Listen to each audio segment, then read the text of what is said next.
नमस्कार दोस्तों, आप सबका हमारे YouTube चैनल मौर्य एजुकेशन 07 में एक बार फिर से हार्दिक स्वागत है।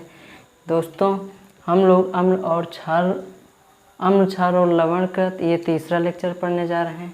इसके दूसरे लेक्चर में हम लोगों ने पढ़ा था अम्ल के रासायनिक गुणधर्म, और उसके पहले वाले लेक्चर में हम लोगों ने पढ़ा था अम्ल किसे कहते हैं, क्षार किसे कहते हैं और उसके भौतिक गुण। तो दोस्तों, आज की क्लास में हम लोग पढ़ेंगे सूचक। सूचक क्या होता है दोस्तों? सूचक वे पदार्थ होते हैं जिनका उपयोग हम अम्ल तथा अम्ल व क्षार की प्रकृति पहचानने में करते हैं। अम्ल तथा क्षार की प्रकृति पहचानने में करते हैं। अगर हम डेफिनेशन लिखें इसकी तो क्या कहेंगे? वे पदार्थ सूचक वे पदार्थ होते हैं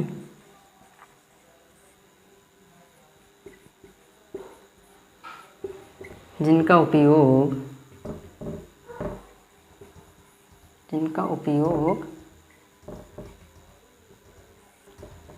पदार्थ की अम्लीय या क्षारीय प्रकृति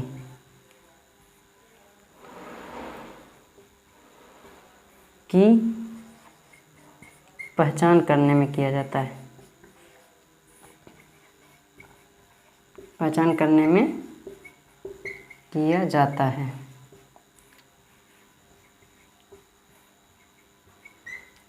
सूचक क्या है दोस्तों?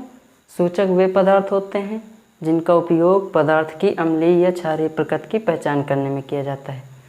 अगर कोई सूचक पदार्थ को हम अम्लीय या क्षारीय पदार्थ में मिला दें तो इनका रंग बदल जाता है। अब देखते हैं इसके प्रकार। सूचक 3 प्रकार के होते हैं। ठीक है दोस्तों, सूचक के प्रकार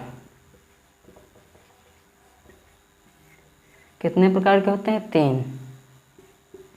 ये 3 प्रकार के होते हैं। कौन कौन से?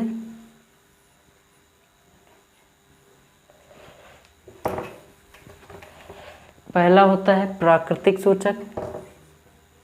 प्राकृतिक सूचक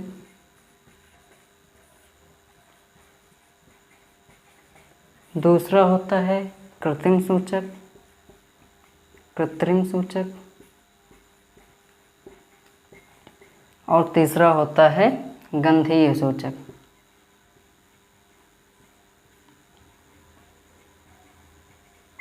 ठीक है दोस्तों,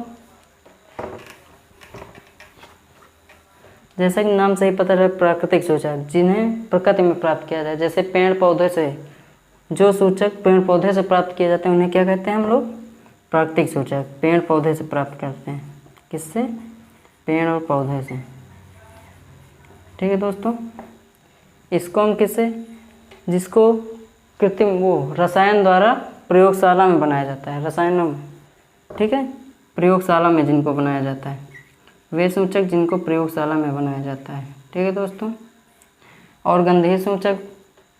गंधीय सूचक क्या होते हैं? वे सूचक जिनकी गंध अम्लीय तथा क्षारीय माध्यम में बदल जाती है। ठीक है, अब हम सबको एक एक डिटेल में डिस्कस करेंगे। सबसे पहले हम लोग किसका प्राकृतिक सूचक को डिस्कस करेंगे। ठीक है, प्राकृतिक सूचक क्या होता है? प्राकृतिक सूचक अभी बताया मैंने। वे सूचक जिन्हें पेड़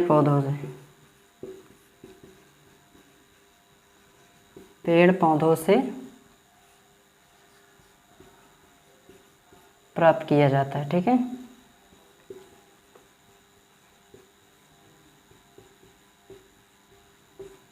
जैसे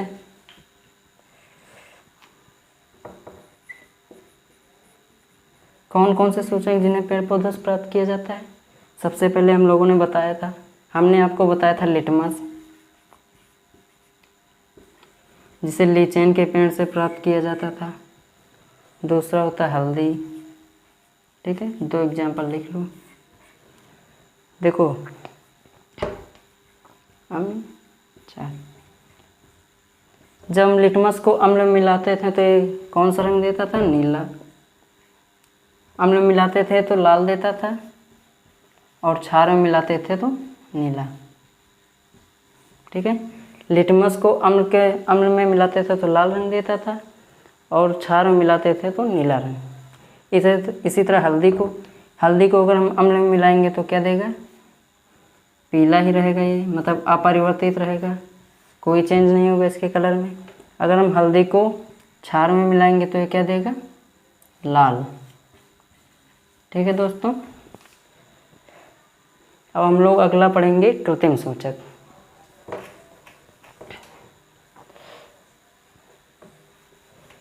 कृत्रिम सूचक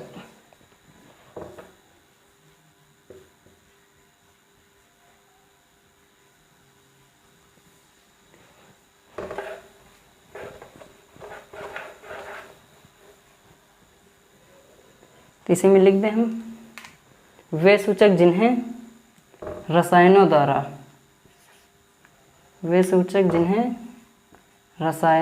प्राप्त किया जाता है। रसायनों द्वारा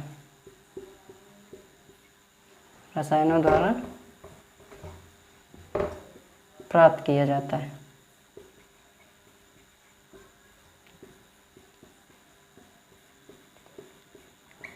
रसायनों द्वारा मतलब प्रयोगशाला में जिन्हें बनाया जाता है। कहाँ? प्रयोगशाला में। ठीक है, इसके हम एग्जाम्पल देखते हैं। जैसे सबसे पहले इसमें देखेंगे फिनाफ्थलीन।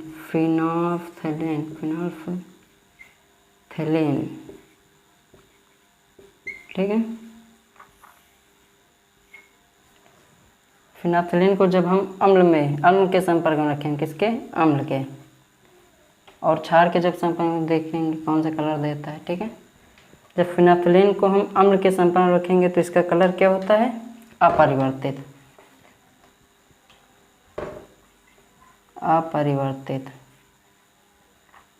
ठीक है, और जब क्षार के संपर्क में रखते हैं तो गहरा गुलाबी रंग देता है। कौन सा? गहरा गुलाबी। और दूसरा हम देखते हैं इसमें मेथिल ऑरेंज।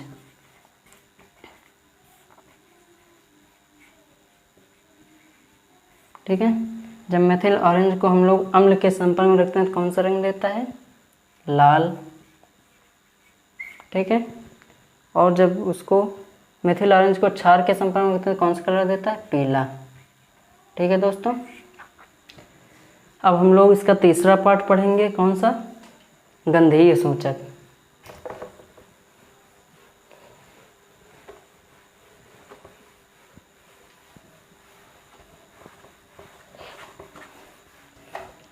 सबसे पहले कौन सा पढ़ेंगे अब? गंधीय सूचक।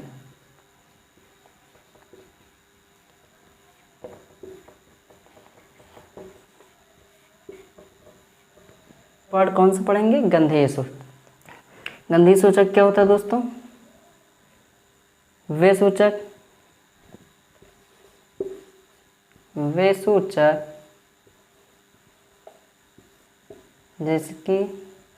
जिनकी गंध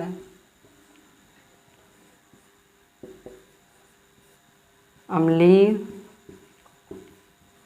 तथा क्षारीय माध्यम में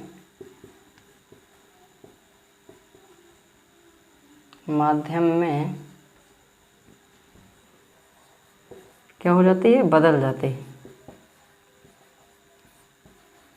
जाती है। ठीक है, तो इसे हम क्या कहते हैं? गंधीय सूचक। जैसे इसका जैसे देखते हैं, सबसे पहले इसमें क्या देखेंगे? पहला एग्जांपल इसमें है प्याज का रस। दूसरा क्या है? वैनिला। चौथा क्या है? लौंग का तेल।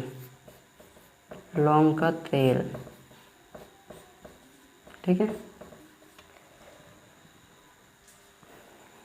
प्याज के रस को जब हम अम्ल के संपर्क में रखेंगे तो क्या होगा, कौन सा कलर देगा, और क्षार के संपर्क में रखेंगे तो कौन सा कलर देगा। देखते हैं, जब हम प्याज के रस को अम्ल के संपर्क में रखेंगे तो कौन सा कलर देगा, वो कौन सी गंध देगी, तीक्ष्ण गंध।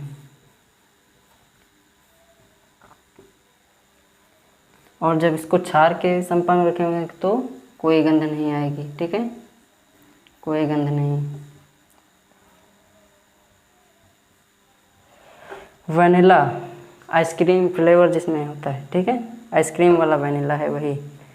वनीला को जब हम अम्ल के संपर्क में रखेंगे तो सेम पहले वाले ही गंध रहेगी इसमें भी, और क्षार में कोई गंध नहीं रहेगी। ठीक है, और लौंग का तेल को अगर हम अम्ल के संपर्क में रखेंगे तो कोई पहले वाला ही गंध रहेगी, मतलब समान रहेगी वही, और क्षार के संपर्क में कोई गंध नहीं। ठीक है, अब हम लोग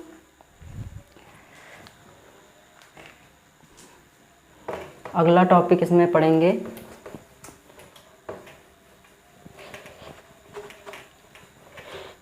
अगला टॉपिक है अम्लों व क्षारों की प्रबलता। ठीक है,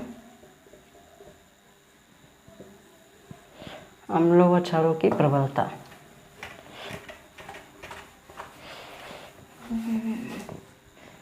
किसी अम्ल व क्षार की प्रबलता उसमें उपस्थित किसी अम्ल व क्षार की प्रबलता कैसे देखते हैं, किसी अम्ल व क्षार की प्रबलता कैसे देखते हैं। देखो, किसी अम्ल व क्षार की प्रबलता को उसमें उपस्थित हाइड्रोजन आयन व हाइड्रोक्साइड आयन की सांद्रता पर निर्भर करते हैं। ठीक है, तो हम इसको लिखना चाहें तो क्या लिखेंगे इसमें,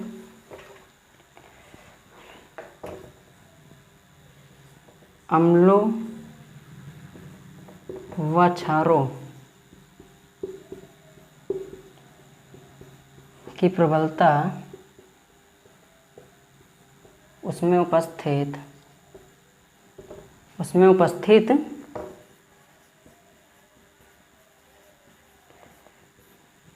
हाइड्रोजन आयन व हाइड्रोक्साइड आयन की सांद्रता पर निर्भर करता है। किस पर, हाइड्रोजन आयन की सांद्रता पर निर्भर करता है। ठीक है दोस्तों,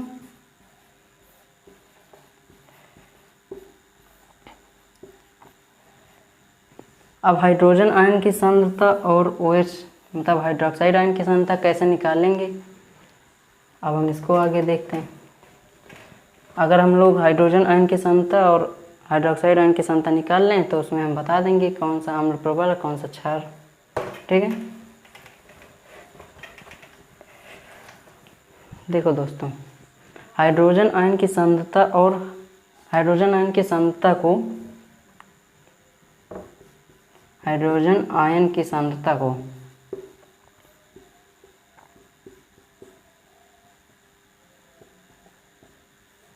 हाइड्रोजन आयन की सांद्रता को ज्ञात करने के लिए एक स्केल का प्रयोग किया जाता है। ठीक है दोस्तों, हाइड्रोजन आयन की सांद्रता को ज्ञात करने के लिए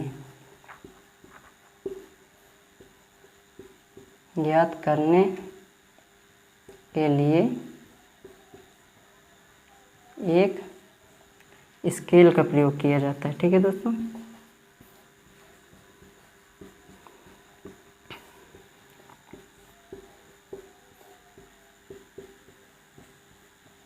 हाइड्रोजन आयन की सांद्रता को, केवल हाइड्रोजन आयन की सांद्रता को, ना कि हाइड्रोक्साइड आयन को, केवल हाइड्रोजन आयन की सांद्रता को ज्ञात करने के लिए एक स्केल का प्रयोग किया जाता है जिसे हम लोग क्या कहते हैं,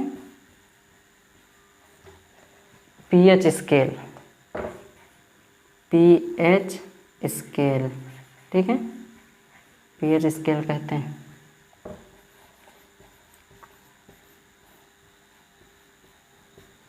ठीक है दोस्तों, केवल हाइड्रोजन आयन की सांद्रता को ये ज्ञात करता है, ना कि हाइड्रोक्साइड आयन की सांद्रता को। ठीक है दोस्तों, अब हम देखते हैं पीएच स्केल के बारे में थोड़ा। पीएच स्केल, ठीक है, पीएच स्केल का जो पी होता है उसको पुशांश या इंग्लिश में पॉइंट्स कहते हैं, ये पॉइंट्स कहते हैं। ठीक है, ये एक फ्रांसीसी शब्द है, फ्रांसीसी।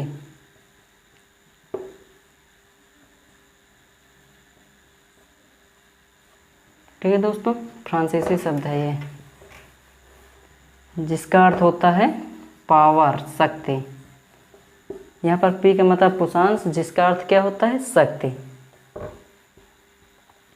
जिसका अर्थ शक्ति होता है, शक्ति, पावर। ठीक है दोस्तों, अब हम लोग इसमें पढ़ेंगे पीएच स्केल के बारे में और थोड़ा सा।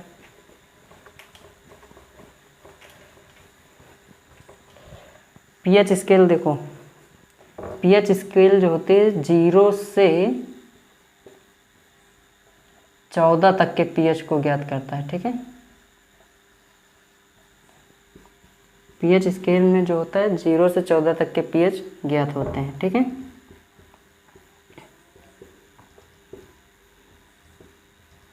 जिसमें जो 0 वाला पीएच होता है वो सबसे अधिक अम्लीय होता है, सबसे अधिक अम्लीय प्रवृत्ति का होता है। ठीक है, सबसे अधिक अम्लीय प्रवृत्ति। और जो 14 वाला होता है, 14 वाला, ये क्या होता है? सबसे अधिक क्षारीय प्रवृत्ति का, क्षारीय प्रवृत्ति का होता है।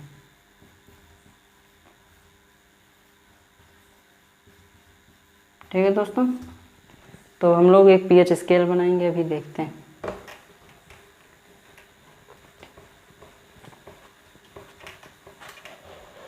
देखते हैं इधर, देखो मान लो एक पीएच स्केल है, यहाँ पर 7, 0, 1, 2, 3, 4, 5, 6, 7, 8, 9, 10, 11, 12, 13, 14। ठीक है, तो यहाँ पर जो 7 वाला, जिसका पीएच मान 7 होगा, उसे हम लोग क्या कहते हैं? उदासीन।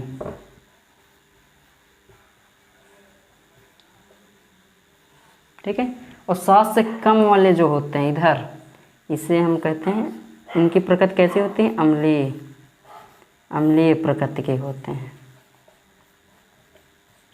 और 7 से 14 तक वाले क्षारीय प्रकृति के होते हैं। ठीक है,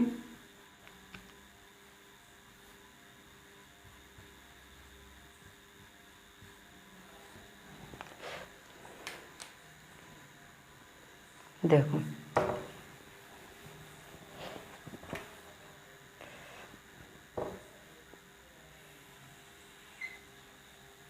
अब एक टेबल बना रहे हैं हम। यहाँ पे 7 वाला, यहाँ पे 0, यहाँ पे 14। ठीक है,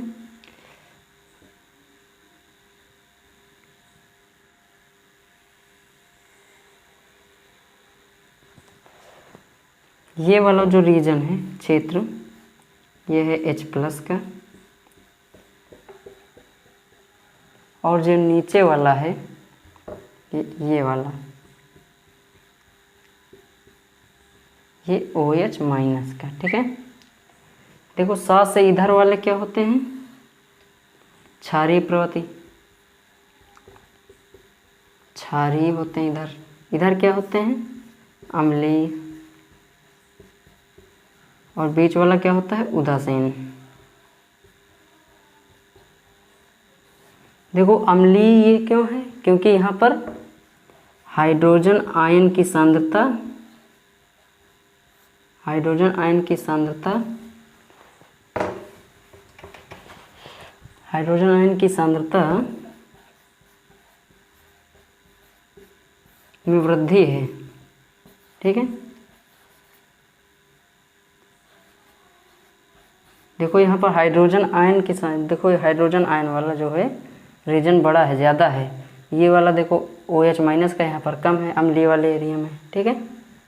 इधर देखते हैं, इधर जो है OH माइनस का ज़्यादा है, तो यहाँ हम कह सकते हैं कि H प्लस आयन की सांद्रता कम है, कमी है, आयन की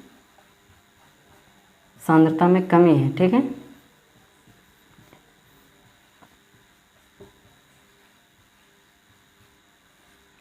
हाइड्रोजन आयन की सांद्रता में अगर वृद्धि हो रही तो वहाँ पर प्रकृति क्या होगी, अम्लीय होगी। अगर हाइड्रोजन आयन की सांद्रता में कमी हो रही है तो देखो क्षारीय हो जाएगा। देखो इधर रीजन H प्लस वाला एरिया जो है कम है और OH माइनस वाला क्या है, ज़्यादा है। इधर क्या है, H प्लस वाला रीजन ज़्यादा है और OH माइनस वाला कम है, ठीक है।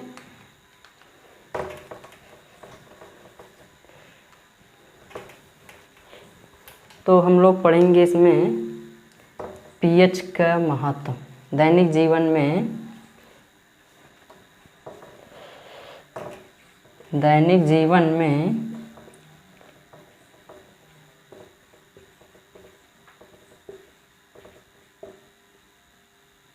pH का महत्व, ठीक है दोस्तों। दैनिक जीवन में pH का महत्व पढ़ेंगे। अब pH समझ गए आप लोग। pH क्या था, देखो अगर pH बराबर 7 आ रहा तो क्या कहेंगे उसे, उदासीन। अगर pH का मान 7 से ज़्यादा आ रहा है तो उसे क्या कहेंगे, क्षारीय प्रवृत्ति का है वो। अगर किसी पदार्थ का pH 7 से कम आ रहा है तो उसे हम क्या कहेंगे, अम्लीय प्रवृत्ति का है, ठीक है। ठीक है दोस्तों, ये बहुत मोस्ट इम्पॉर्टेंट चीज़ है। अब हम लोग पढ़ेंगे क्या, दैनिक जीवन में pH का महत्व।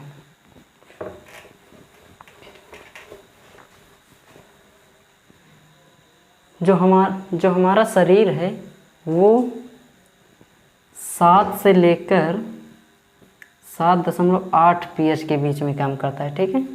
हमारा शरीर 7 से लेकर 7.8 pH के बीच में काम करता है, ठीक है। इसमें पहला महत्व यही होगा pH का, ठीक है। अब इसमें हम लोग दूसरा पढ़ेंगे क्या, जो वर्षा का जल होता है अगर उसका pH 5.6 से कम हो जाए तो उसे हम लोग क्या कहते हैं, अम्लीय वर्षा।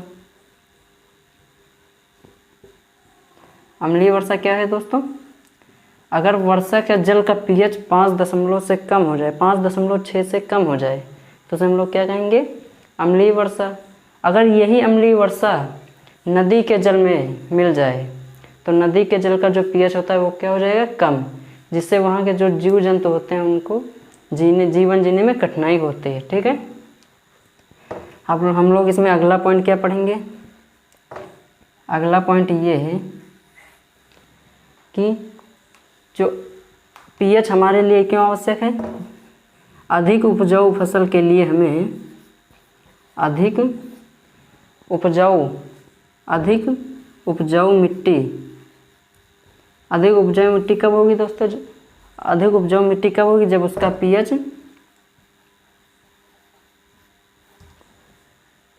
5 से लेकर 6 के बीच में हो, या कहीं कहीं लिखा होता है 6.5 से 7 के बीच में, ठीक है।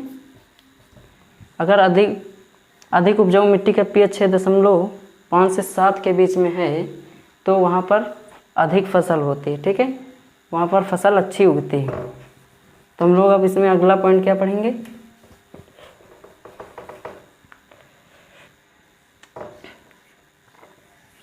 अगला पॉइंट इसमें है कि दोस्त हमारे मुंह का जो pH होता है 5.6 से लेकर 7 के बीच में होता है। अगर हमारा pH इससे कम हो जाए तो हमारे दांतों का क्षय होना प्रारंभ हो जाता है, ठीक है। इसलिए हमको 2 टाइम ब्रश करना चाहिए, सुबह शाम, ठीक है दोस्तों। तो दोस्तों आज की क्लास को हम लोग यहीं तक रखते हैं। आगे की क्लास में हम लोग लवण के बारे में पढ़ेंगे,